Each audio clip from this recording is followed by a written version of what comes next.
Boa tarde, meu nome é Maiara da Silva Borges, sou farmacêutica residente em Oncologia pela Universidade Federal Fluminense. O meu trabalho de conclusão de residência teve como título Incidência e Caracterização das Reações Adversas Imediatas e Tardias à Infusão de Quimioterapia em Pacientes Ambulatoriais de um Hospital Sentinela, o qual teve a orientação do professor Dr. Ranieri Carvalho Camuzzi e da mestre Marcela Miranda Salles. O câncer é um nome geral dado a um conjunto de mais de 100 doenças que inicia-se a partir de uma única célula transformada que não obedece ao regulamento da diferenciação e proliferação celular, crescendo sem respeitar as necessidades do corpo, podendo espalhar-se para tecidos e órgãos vizinhos. Todo câncer é originado a partir da modificação dos genes denominados próton-congênios, os quais são inativos em células normais. Uma vez ativados, os próton-congênios são convertidos em oncogênios, os quais são responsáveis pela transformação das células normais em células tumorais. As células tumorais, como pode ser observada na figura, passam a ter um comportamento anormal. Elas se multiplicam de uma forma muito mais rápida e descontrolada. Por isso, elas são consideradas células muito agressivas e incontroláveis. Com o tempo, essas células adquirem a capacidade de acumular umas sobre as outras, formando uma massa denominada tumor. Elas ainda podem adquirir a capacidade de desprender-se desse tumor de origem e invadir tecidos e órgãos vizinhos ou mais distantes, formando o que denominamos de metástase. À medida com que as células normais vão sendo substituídas pelas células tumorais, os órgãos e tecidos invadidos perdem suas funções. Existem diferentes modalidades para o tratamento do câncer. As mais utilizadas na atualidade são cirurgia, radioterapia, hormonioterapia e a quimioterapia. A quimioterapia é uma das modalidades terapêuticas mais utilizadas e promissoras no combate do câncer. Ela é um tratamento sistêmico, diferentemente da radioterapia, que consiste na utilização dos agentes quimioterápicos. Os agentes quimioterápicos, por sua vez, podem atuar de forma isolada ou em combinação no tratamento dessas neoplasias malignas em nível celular, ou seja, os quimioterápicos eles vão afetar aquelas funções que são essenciais para a sobrevivência das células tumorais, como, por exemplo, o crescimento e a divisão. Então, assim, aqui os quimioterápicos reduzem o crescimento dessas células tumorais, bem como o seu potencial de invasão em outros tecidos.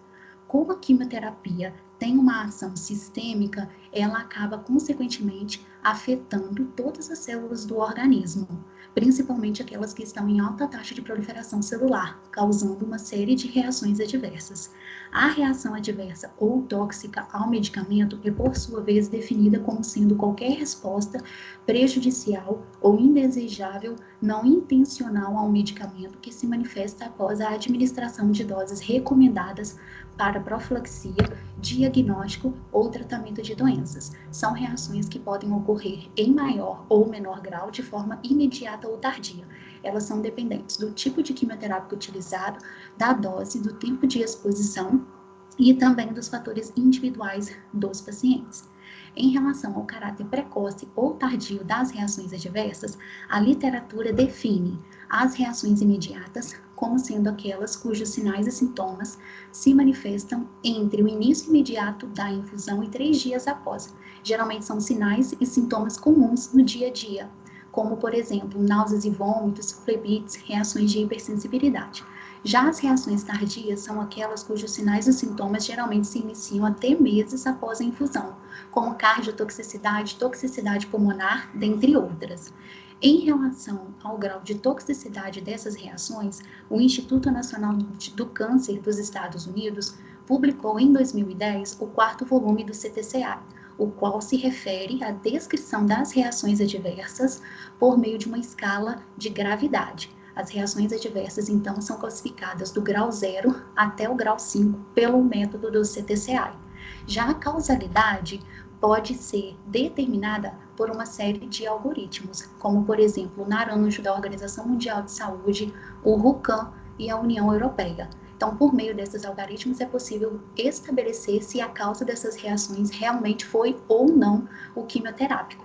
O naranjo é o algoritmo mais utilizado para a avaliação da causalidade. Consiste em uma série de perguntas com respostas sim ou não. Cada pergunta tem uma determinada pontuação e no final há então um somatório por meio do qual é possível classificar as reações em condições de probabilidade como definida, provável, possível e duvidosa. O reconhecimento das reações adversas, da sua gravidade, bem como das ações necessárias para seu controle e prevenção, são alvos de estudos da farmacovigilância. A farmacovigilância é definida como sendo a ciência e as atividades relativas à detecção, avaliação, compreensão e prevenção dos efeitos adversos relacionados ao medicamento. Então, portanto, uma, digamos, obrigação da farmacovigilância conhecer as reações adversas, bem como as ações necessárias para o seu controle e prevenção, porque na ausência dessas ações poderão ocorrer complicações e, consequentemente, alterações no protocolo terapêutico programado, o que é muito ruim, principalmente para o paciente oncológico. Então, observamos que existe um grande número de reações adversas associadas ao número da quimioterapia e a tendência, entretanto, é que o uso da quimioterapia continue a aumentar, já que o câncer é considerado a segunda principal causa de morte no mundo. Então, o manejo das reações adversas, bem como a caracterização dos fármacos relacionados às mesmas, é de extrema importância para que assim possam ser adotadas medidas necessárias para que determinadas toxicidades sejam evitadas ou tratadas. Dessa forma, diante de tal realidade, surgiu a necessidade e a oportunidade de implantar atividades referentes à farmacovigilância no ambulatório de quimioterapia do UAP. Para quê? Para identificar as reações adversas imediatas e tardias à infusão de quimioterapia desconhecidas até o momento. Então, nós não conhecemos em nossa instituição quais são as principais reações adversas associadas aos quimioterápicos e nem quais são, na verdade, os quimioterápicos relacionados às mesmas. Ressalta-se ainda que na equipe multiprofissional do ambulatório do UAP não há o profissional farmacêutico. Então, toda a questão relacionada à avaliação e validação das reações adversas decorrentes do uso de quimioterápico tornam-se prejudicadas, bem como todas as outras funções do farmacêutico que são extremamente importantes na assistência do paciente oncológico, como, por exemplo, informação sobre as possíveis reações adversas, como evitar essas reações adversas ou como tratar essas reações adversas. O farmacêutico também torna-se muito importante na questão do treinamento dos profissionais, dentre uma série de outras funções extremamente importantes exercidas pelo farmacêutico. Então, assim, desenvolvemos esse trabalho com os seguintes objetivos. O geral foi estudar a incidência, bem como a caracterização das reações adversas imediatas e tardias à infusão da quimioterapia em pacientes ambulatoriais do Hospital Universitário Antônio Pedro. Como objetivos específicos tivemos monitorar a incidência e os fármacos antineoplásicos relacionados às reações adversas imediatas e tardias em infusão, descrever os sinais e os sintomas apresentados pelos pacientes, sua gravidade e se eles estavam descritos e ou previstos nas respectivas bulas e bases de dados, como o Micrometrics, o Medscape, o UpToDate e VideAccess. Colaborar com a prática da notificação de reações adversas a medicamentos, porque o manejo das reações adversas é realizado pela farmacovigilância, principalmente a partir da notificação das reações adversas. Então, indiretamente, estaríamos colaborando com a prática da notificação e evidenciar a necessidade de inserção do profissional farmacêutico junto à equipe multiprofissional e no controle das reações adversas a medicamentos. Para que esses objetivos fossem alcançados, foi realizado um estudo descritivo com uma abordagem retrospectiva quanto aos registros pré-existentes de notificação de reações adversas a medicamentos, ocorrida no período entre março de 2018 a março de 2019. É importante ressaltar que nós desenvolvemos inicialmente nossos próprios formulários para o registro das reações adversas imediatas e tardias à infusão de quimioterapia. Na verdade, já existiam formulários para o registro das notificações de reações adversas disponíveis na intranet do UAP para utilização pela equipe multiprofissional do ambulatório. como um fluxo instituído pela Gerência de Risco Assistenciais do UAP. Porém, esses formulários não contêm todas as informações necessárias para a posterior avaliação da gravidade e causalidade. Por isso, nós desenvolvemos nossos próprios formulários. Os nossos formulários foram avaliados quanto à sua viabilidade e possíveis falhas. Esse é o formulário para registro de notificação das reações adversas imediatas. Ele contém dados do paciente, como escolaridade, etnia, religião, justamente para que possamos conhecer qual é o perfil dessa população estudada, além dos dados clínicos, quanto diagnóstico, doenças concomitantes, antecedente familiar de câncer, dentre outras informações, como, por exemplo, associado ao medicamento de suspeita, a descrição completa do evento adverso e, por fim, os algoritmos para determinação da gravidade e também da causalidade. Em relação ao formulário relacionado às reações tardias, as informações foram praticamente as mesmas, exceto os dados referentes ao medicamento suspeito. Para a identificação das reações adversas imediatas à infusão, foi desenvolvida a segunda metodologia. A ocorrência dessas reações foram informadas pela equipe multiprofissional do ambulatório por meio do registro das notificações de reações adversas através do preenchimento do formulário disponível na intranet. A cada ocorrência de reação, a equipe de pesquisadores desse estudo foi acionada para avaliá-la e validá-la. Então, nesse momento, o pesquisador se dirigia ao ambulatório de oncologia do UAP, tendo em mãos o formulário desenvolvido para o estudo e realizava o preenchimento desse formulário a partir do registro das notificações de reações adversas já realizada pela equipe multiprofissional. Caso o pesquisador necessitasse de alguma informação que não estava nesse formulário, ele então pesquisava o prontuário médico. Em seguida, era estabelecida a causalidade e a gravidade das reações. A causalidade, com base no algoritmo de Naranjo e colaboradores, e a gravidade de acordo com o CTCA. Então, assim foi possível estabelecer a causalidade e a gravidade dessas reações adversas imediatas à infusão. Já para a identificação das reações adversas tardias à infusão dos quimioterápicos, foi realizada uma entrevista com o paciente aplicada no momento da infusão do quimioterápico. Então, assim, os sinais e sintomas relacionados às reações adversas tardias foram descritas pelos próprios pacientes. Essa entrevista, ela foi realizada com duração de aproximadamente 10 minutos e em dias alternados com o objetivo de abordar o maior número de pacientes possíveis, desde que eles aceitassem a participar do estudo assinando o termo de consentimento livre e esclarecido. É importante ressaltar que não foi realizada entrevista em nenhum momento caso o paciente não se apresentasse apto clinicamente, respeitando eticamente o paciente e as suas limitações. Nesse caso, cabia ao pesquisador coletar as informações presentes apenas no prontuário médico. Após a coleta dessas informações, os dados foram tabelados e submetidos a uma análise descritiva. Por meio dessa análise descritiva, obtivemos os seguintes resultados.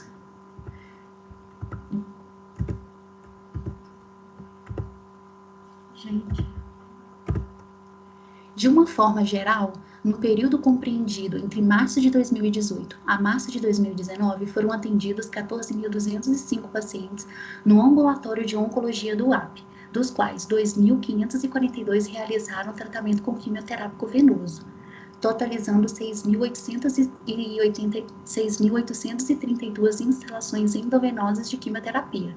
Durante essas infusões, 80 pacientes fizeram parte do estudo, dos quais 30 apresentaram reações adversas imediatas à infusão e 50 apresentaram reações adversas tardias à infusão. Para ficar uma forma mais clara de visualizar os resultados, os mesmos foram divididos em duas etapas. Primeiro, os resultados relacionados às reações adversas imediatas. Inicialmente, avaliamos as características clínicas e sociodemográficas desses pacientes, justamente para que possamos conhecer qual é o perfil da população estudada. Em relação às características sociodemográficas demonstradas pela tabela 1, observamos que a população que teve reações adversas imediatas à infusão é constituída em sua maioria por mulheres, representando 83%. Esse predomínio do sexo feminino é, na verdade, um dado sociodemográfico presente em alguns estudos brasileiros. Segundo o Instituto Brasileiro de Geografia e Estatística, o IBGE, realmente no Brasil, o número de mulheres é superior ao número de homens. A idade média no momento do estudo foi de aproximadamente 55 anos. Podemos observar que mais de 60% da população apresentava uma faixa etária maior ou igual a 50 anos, demonstrando que realmente a incidência de câncer é maior na faixa etária adulta. A literatura relata que, com o avanço da idade, realmente a chance da pessoa desenvolver câncer é maior. Existem diferentes fatores relacionados a essa questão, como, por exemplo, com o avanço da idade, o sistema imunológico perde a eficácia. Então, com isso, a chance de desenvolver infecções e também neoplasias aumenta. Além disso, com o avanço da idade, significa que maior foi o número de mutações sofridas pelas células. Então, maior é a chance de ter um erro durante essa mutação e, consequentemente, o desenvolvimento de alguma neoplasia. E também, com o avanço da idade, significa que a pessoa ficou mais tempo exposta a um determinado fator de risco. A etnia com maior prevalência nesse estudo foi a negra, representando 43%. Esse dado, na verdade, é contrário ao da população do estado do Rio de Janeiro, a qual, segundo o IBGE, é constituída em sua maioria por brancos e pardos. Em relação às características clínicas observadas no gráfico 1, podemos observar que o câncer de mama foi o principal diagnóstico de neoplasia encontrado nessa população, representando 40%, seguido pelo câncer de pulmão e intestino. De fato, dentre as neoplasias malignas, a mamária é a segunda mais incidente no mundo. No nosso estudo, alguns fatores podem ter contribuído para que o câncer de mama fosse o principal diagnóstico. Primeiro, tivemos uma predominância do sexo feminino. Segundo, no Brasil, o câncer mais incidente entre as mulheres é o câncer de mama. E terceiro, que o Antônio Pedro é um hospital referência na região para o tratamento desse tipo de câncer. Observamos ainda que 60% da amostra apresentou um histórico familiar bem diversificado em relação ao câncer, com mais de um caso na família. A hereditariedade também é um fator muito importante relacionado ao desenvolvimento do câncer. Existe, na verdade, alguns cânceres que estão mais associados à hereditariedade, apesar dela não ser tão comentada, como, por exemplo, o câncer de mama, o câncer de estômago e o câncer de intestino. As comorbidades mais frequentes nessa população foram definidas como outras, representando 50%. Dentre essas outras estavam a depressão pulmonar obstrutiva crônica, sinusite, a rinite, o glaucoma e o transtorno de ansiedade.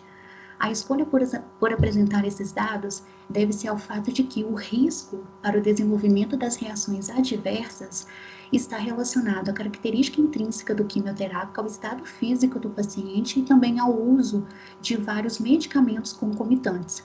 Porque o uso de vários medicamentos aumenta o risco de interação medicamentosa. E a interação medicamentosa é um risco para o desenvolvimento das reações adversas. E a gente sabe que a probabilidade de uma pessoa usar mais medicamento é caso ela tenha alguma comorbidade, o que é muito comum no caso desses pacientes oncológicos.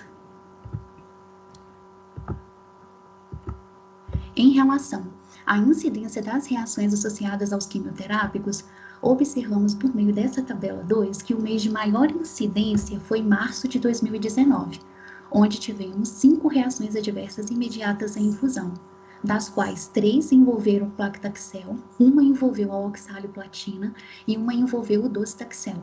Além desses quimioterápicos, os outros também envolvidos com as reações adversas imediatas foram a carboplatina, 5-FU, doxorubicina e o rituximab.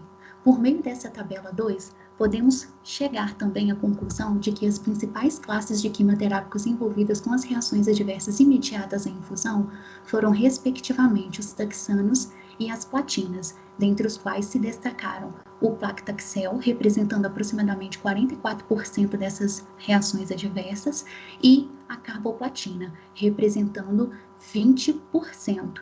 De fato, a literatura traz que os taxanos e as platinas são as principais classes associadas às reações à quimioterapia. Então, são muito comuns as reações de hipersensibilidade, às vezes definida como hipersensibilidade tipo 1, tanto com o paclitaxel quanto com a carboplatina. A diferença é, na verdade, quais são os mecanismos moleculares que desencadeiam a reação com o paclitaxel e com a carboplatina. Ainda não tem uma explicação totalmente conclusiva, mas evidências levam a crer que, no caso do paclitaxel, as reações de hipersensibilidade geralmente são provocadas por uma ação direta sobre as células imunológicas ou por outros mecanismos, como a liberação de citocinas, a liberação de histamina, produção de óxido nítrico e também ativação da cascata do sistema complemento, ao contrário do que acontece com os análogos de platina, como a carboplatina. Evidências levam a crer que essas reações de hipersensibilidade são imediadas pela imunoglobulina E, então elas são reações imunomediadas e, portanto, ocorre de uma forma um pouco mais demorada do que as que são observadas com o paclitaxel. Além disso, alguns relatos na literatura demonstram que o paclitaxel é um medicamento que tem baixa solubilidade aquosa, então por isso ele é preparado por meio de um veículo. Esse veículo tem 50% de cremofor, que é um óleo, e 50% de etanol. Alguns estudos já demonstraram que esse veículo é capaz de liberar histaminas e provocar reações de hipersensibilidade. Outros estudos demonstraram que quando esse veículo ele era injetado isoladamente sem pré-medicação, ele não causava reação nenhuma, mas até então não se sabe se essas reações associadas ao paclitaxel ocorrem por alguma característica associada ao medicamento, ao veículo ou ambos. As principais reações com paclitaxel ocorreram entre o segundo e o terceiro ciclo de tratamento, já com a carboplatina ocorreram no sexto e sétimo ciclo de tratamento. Os nossos dados estão totalmente de acordo com o encontrado na literatura. A literatura afirma que geralmente com os taxanos, as reações são observadas de 10 a 15 minutos após o início da infusão do quimioterápico entre o primeiro e o segundo ciclo de tratamento, demonstrando que realmente essas reações não são imunomediadas, porque elas ocorrem de uma forma muito rápida. Já com as carboplatinas, por serem imunomediadas, elas ocorrem em ciclos subsequentes. Além disso, com os análogos de platina, existe a questão de dose da platina acumulada a cada exposição do quimioterápico. Ou seja, cada vez que o paciente é exposto, existe uma dose livre de platina acumulada, que acaba se tornando um alérgeno. Essa platina, ela então é reconhecida como estranha pelo sistema imunológico, bem como suas formas complexadas ao DNA e às proteínas, causando uma sensibilização do paciente. Por isso é importante, quando o paciente faz uso de alguma platina, que com o tempo, que ele é exposto, seja feitos os protocolos de desensibilização. Os principais protocolos quimioterápicos envolvidos com as reações adversas imediatas foram o paclitaxel mais carboplatina e o paclitaxel isolado, os quais foram destinados principalmente ao tratamento do câncer de mama, geniturinário e respiratório. Então, nós podemos observar que geralmente o paclitaxel é utilizado em associação com a carboplatina. Uma das formas de diferenciar quem foi realmente que causou a reação é através dos sinais e sintomas apresentados pelo paciente e o tempo que essas reações surgiram. Avaliamos ainda algumas variáveis quanto aos medicamentos, que são extremamente importantes no aparecimento das reações, na segurança do paciente e, consequentemente, na adesão do mesmo. Por exemplo, a dose. Nós avaliamos em relação ao paclitaxel e a carboplatina, que foram os principais quimioterápicos associados a essas reações. Observamos que 100% dessas reações não ocorreram por sobredose do medicamento. Em relação ao tempo de infusão, em 100% dessas reações também não ocorreu de forma incoerente, ou seja, o tempo de infusão foi adequado, 180 minutos para o paclitaxel e 60 minutos para a carboplatina. Outro fator extremamente importante que pode interferir na ocorrência dessas reações adversas é a pré-medicação. A pré-medicação geralmente é utilizada para diminuir as reações alérgicas e prevenir a ocorrência de reações alérgicas graves durante todo o período de infusão do quimioterápico. A literatura, entretanto, preconiza como regime de pré-medicação com paclitaxel o uso de dexametasona 20 mg via oral ou intravenosa de 30 a 60 minutos antes da infusão da quimioterapia, mais antagonista H1, que é a difenidramina, 50 mg por via endovenosa, mais antagonista H2 ranitidina, 50 miligramas por via endovenosa, 30 a 60 minutos antes da infusão do quimioterápico. Já para os análogos de platina, não há nenhum regime de pré-medicação estabelecido como ideal na literatura. Em nosso estudo, nós observamos que das 3 reações com Paclitaxel, 3 não utilizou praqueter adequada. Por quê? Porque não tinha difenidramina. Na verdade, a difenidramina não era um medicamento padronizado na nossa instituição. Ela só começou a ser padronizada a partir do momento que os resultados desse trabalho começou a ser observado no hospital, né? Um grande número de notificação de reações adversas associadas ao uso do Paclitaxel, e nós observamos que uma das possíveis causas seria a falta da difenidramina. Já das 6 reações com a carboplatina, nós observamos que 3 não utilizou praqueter adequada. Na verdade, essas 3 reações, né, com praqueter inadequada da carboplatina são as mesmas 3 associadas ao Paclitaxel, porque nesse caso, o Paclitaxel tinha sido utilizado no mesmo protocolo com a carboplatina. Por isso, nós consideramos essas 3 reações com a carboplatina também inadequada. As demais reações com a carboplatina isolada, na ausência da difenidramina, não foi considerada inadequada, já que na literatura não tem nenhum protocolo estabelecido. Em relação entre o tempo da pré-QT e a QT, nós observamos que das 13 reações com Paclitaxel, 5 não ocorreu em tempo adequado, a literatura preconiza de 30 a 60 minutos, e das 6 reações com a carboplatina, as 2 não ocorreram em tempo adequado. O tempo é extremamente importante, porque se esse tempo entre a pré-QT e a QT foi muito prolongado, não tem como a gente garantir que há uma concentração adequada do medicamento para garantir a imunossupressão durante todo o período de infusão do quimioterápico. Analisamos ainda qual foi o principal quimioterápico associado às reações mais rápidas e às reações mais tardias. Observamos por meio da tabela 3 que o docetaxel foi o quimioterápico associado à reação mais rápida, né? 5 minutos no mês de março de 2019. Então, realmente está de acordo com a literatura, a qual define que os taxanos geralmente são os quimioterápicos associados às reações que iniciam-se de 10 a 15 minutos após o início da infusão. Porém, em nosso estudo, o quimioterápico responsável pelas reações mais tardias também foi um taxano. Em março de 2018, o Paclitaxel provocou uma reação durante um período de 180 minutos após a infusão dele. Então, nesse caso, nós tivemos uma exceção, né, um taxano também. A essa exceção, vários fatores podem estar relacionados, como, por exemplo, a característica clínica do paciente e as condições do paciente, porque nós sabemos que cada paciente pode responder de uma forma ao tratamento. Em relação aos segmentos orgânicos mais afetados pelas reações, observamos em primeiro lugar o segmento respiratório, especialmente com episódios de dispneia, seguido pelo segmento cardiovascular, especialmente com episódios de hipertensão arterial. Em relação às reações adversas que acometeram as principais classes de quimioterápicos, observamos dispneia e rubor facial para os taxanos, broncoespasmo, sudorese e opressão na orofaringe para as platinas. Ou seja, tanto para os taxanos quanto para as platinas, realmente observamos reações de hipersensibilidade. Além disso, analisamos se esses sinais e sintomas estavam previstos, né, ou descritos nas bases e em suas respectivas bulas. 83% deles estavam descritos.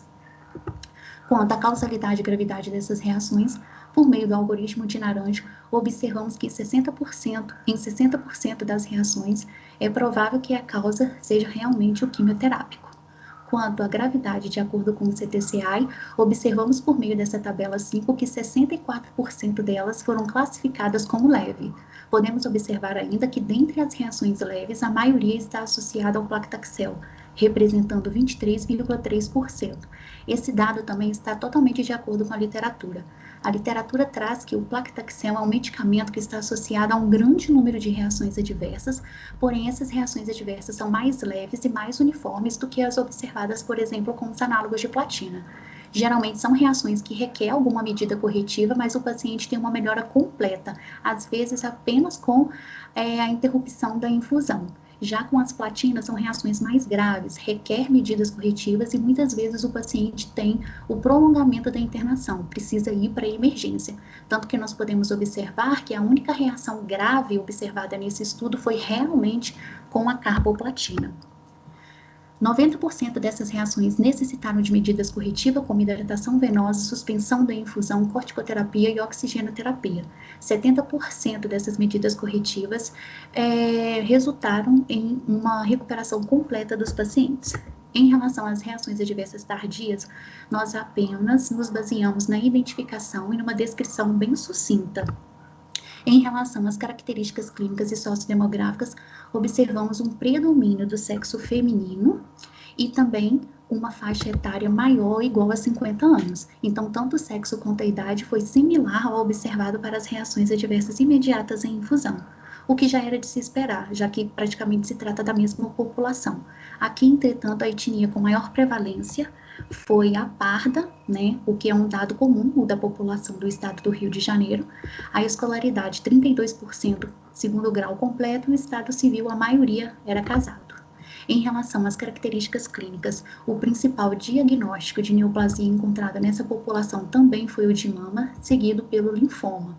Em relação, né, ao histórico familiar de câncer, observamos que aproximadamente 75% também tinha um histórico familiar bem diversificado em relação ao câncer, com mais de um caso na família. A hipertensão arterial foi a principal comorbidade observada e, dentre os sinais e sintomas da doença, os prevalentes foram aqueles denominados de outros, dentre os quais estavam sudorese noturna, fratura óssea, distensão e dor abdominal, constipação e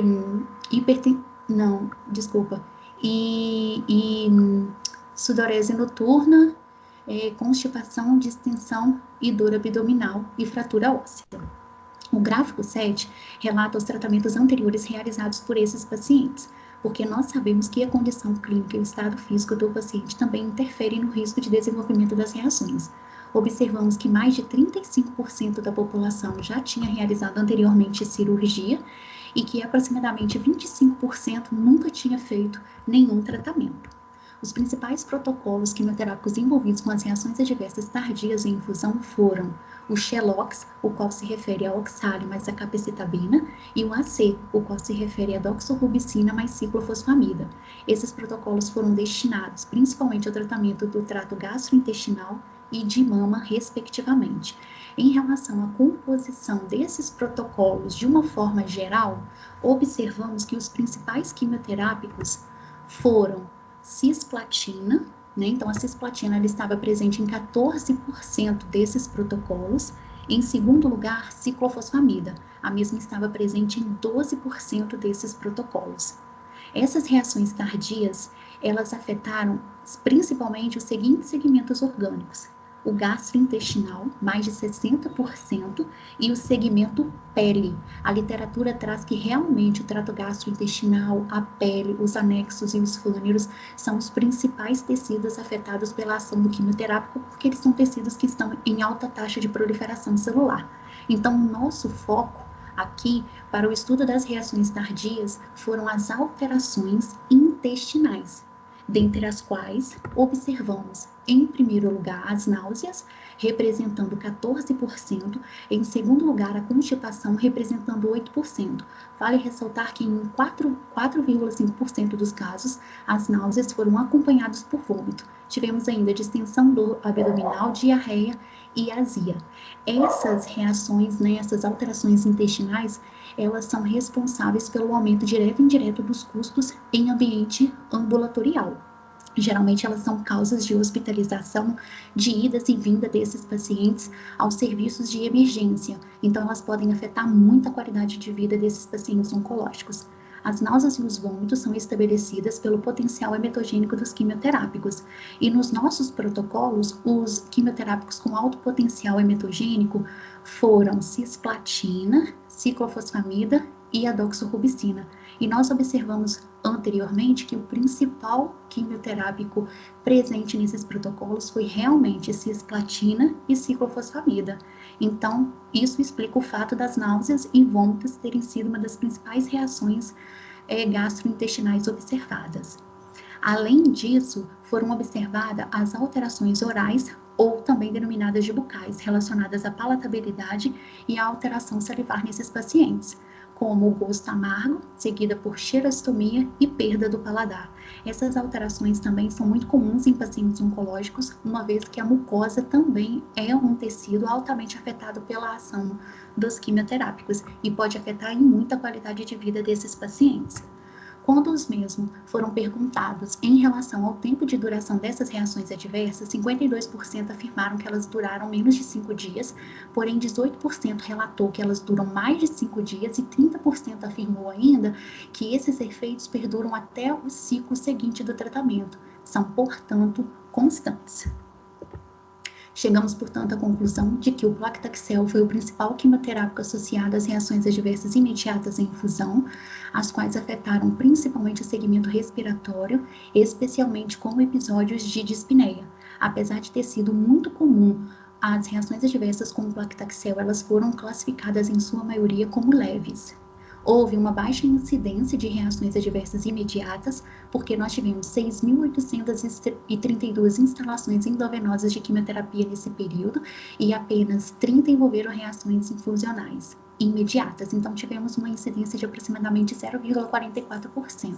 Essa baixa incidência pode estar associada à subnotificação, já que a notificação não é uma prática comum no ambulatório de oncologia do UAP, nem na instituição de uma forma geral. Lembrando que a notificação, ela é, na verdade, uma obrigação não só da enfermagem, mas de todos os profissionais de saúde. O Xelox e o AC foram os principais protocolos quimioterápicos envolvidos com as reações adversas tardias em infusão, os quais afetaram principalmente o sistema gastrointestinal, especialmente com episódios de náuseas, além das alterações orais.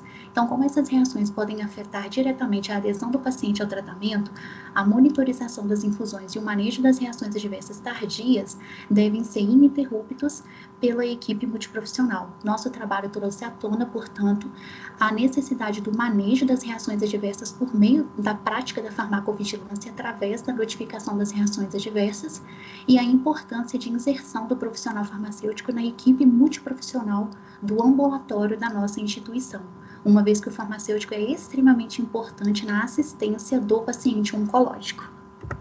Então, agradeço primeiramente a Deus pela oportunidade, aos meus orientadores Marcela e Ranieri, aos meus amigos de jornada Luiz, Cão, Raíssa, Amanda, Larissa, Pedro, Luana e Carol, aos meus amados pacientes, a quem eu me dedico, aos quais eu dediquei esse trabalho, aos membros da banca, agradeço muito a Priscila, muito obrigada, a doutora Magda, fiquei muito feliz que a senhora aceitou o convite, agradeço também ao Pedro por ter aceitado o convite, à residência multiprofissional do Antônio Pedro, ao Hospital Universitário Antônio Pedro, pela acolhida, pelo acolhimento, à equipe de farmácia do Antônio Pedro, ao setor de hematologia, especialmente o Dr. Fábio e a doutora Berta, e à Universidade Federal Fluminense.